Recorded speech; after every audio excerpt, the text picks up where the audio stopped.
All right, everybody, this is a light update.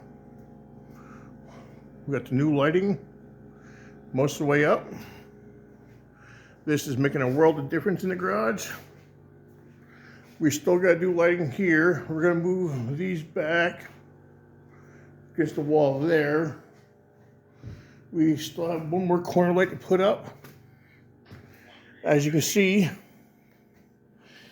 engine bays are lit up very nice now. No other lighting.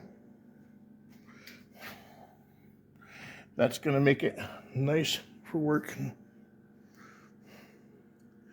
This is some bright light bulbs, all LED.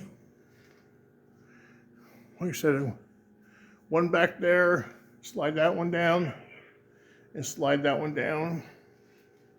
And the lighting will be done, except for all the switches.